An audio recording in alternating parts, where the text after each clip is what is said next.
Assalamualaikum warahmatullahi wabarakatuh. Alhamdulillahi wa kafa. Wassalatu wassalamu ala Sayyidina Muhammadinil Mustafa wa ala alihi wa sahbihi ahli tuqa wal wafa. Amma ba'du. Pemirsa TV Kepri yang dirahmati Allah Subhanahu wa taala, bersyukur alhamdulillah kita kepada Allah atas limpahan nikmat yang dicurahkan kepada kita. Kemudian senantiasalah kita bersolawat pada baginda Nabi besar Muhammad sallallahu alaihi wasallam agar kelak kita mendapatkan syafaat darinya di yaumil qiyamah.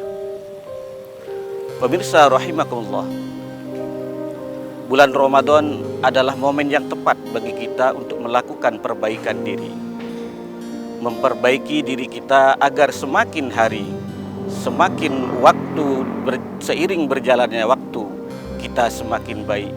Semakin tua kita, semakin baik pula amalan-amalan kita.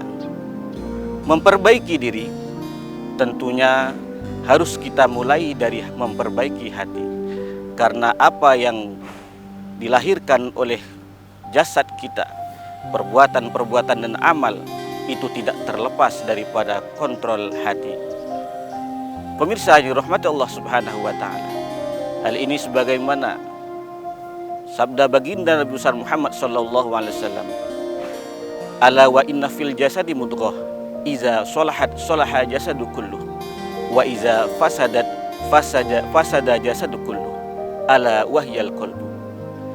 Ingatlah, di dalam diri manusia, di dalam diri kita terdapat segumpal daging, yang mana apabila segumpal daging itu baik, maka baik pulalah amalan yang dihasilkan oleh jasad.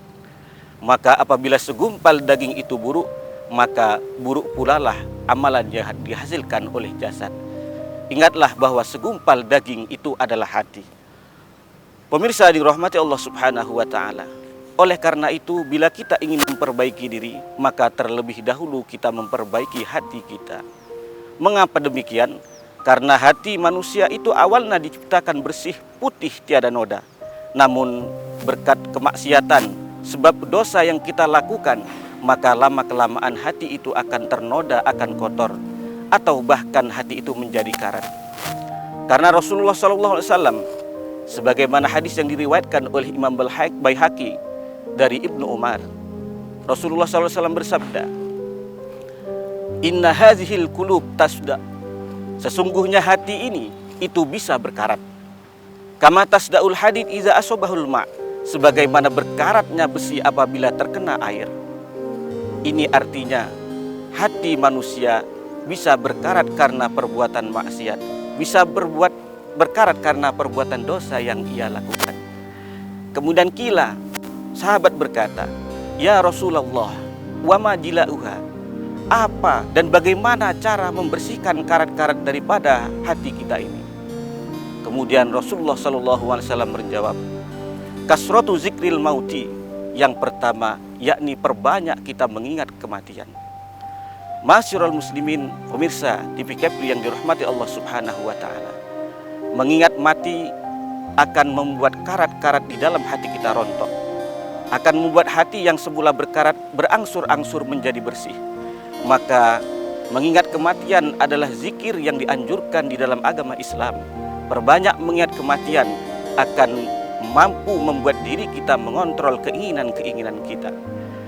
Mengingat mati akan mampu membatasi hawa nafsu kita, dorongan-dorongan, keinginan-keinginan yang bersifat materi dan bersifat dunia akan bisa ditekan atau dibatasi karena berkat kita selalu zikir atau mengingat kematian. Pemirsa yang dirahmati Allah Subhanahu wa taala, maka mengingat mati akan membuat diri kita menjadi akan lebih baik. Kemudian Rasulullah melanjutkan sabdanya,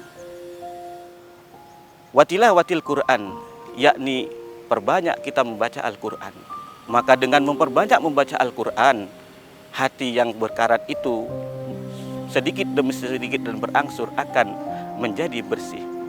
Pemirsa yang dirahmati Allah Subhanahu wa taala, selain Al-Quran itu dapat membersihkan hati daripada karat, maka fadilah membaca Al-Quran cukup luar biasa. Banyak hadis yang menyebutkan tentang fadilah-fadilah membaca Al-Quran. Terlebih di bulan Ramadan, marilah kita menggalakkan membaca Al-Quran, melakukan tadarus Al-Quran, agar itu menjadi hati kita menjadi bersih karena kita rajin membaca Al-Quran. Di dalam sebuah hadis Rasulullah SAW bersabda, "Iqra'ul Quran fa innahu ya'ti yaumal qiyamah syafi'an li ashabi." Bacalah Al-Quran karena Al-Quran akan datang pada kiamat memberikan pertolongan bagi orang-orang yang membacanya. Pemirsa yang dirahmati Allah Subhanahu wa taala. Apa artinya? Mari kita bersama-sama membaca Al-Quran dan gemar membaca Al-Quran. Bagi kita yang belum pernah belajar atau berguru membaca Al-Quran, maka carilah guru untuk belajar Al-Quran agar bacaan kita benar sesuai dengan tuntunan atau sesuai dengan qiraah-qiraah yang sudah ditetapkan. Apabila kita masih sudah tua, maka jangan malu untuk berguru karena tua, tapi malulah kita kepada Allah karena sudah tua tidak bisa membaca Al-Quran. Pemirsa ini rahmati Allah Subhanahu wa taala, dengan banyak mengingat kematian, dengan banyak membaca Al-Quran, insya Allah hati kita yang dipenuhi dengan dosa dan maksiat yang berkarat ini, insya Allah berangsur-angsur akan bersih. Maka bila hati bersih, maka insya Allah amalan-amalan yang dikeluarkan atau dihasilkannya juga akan baik. Demikian, semoga bermanfaat. Assalamualaikum warahmatullahi wabarakatuh.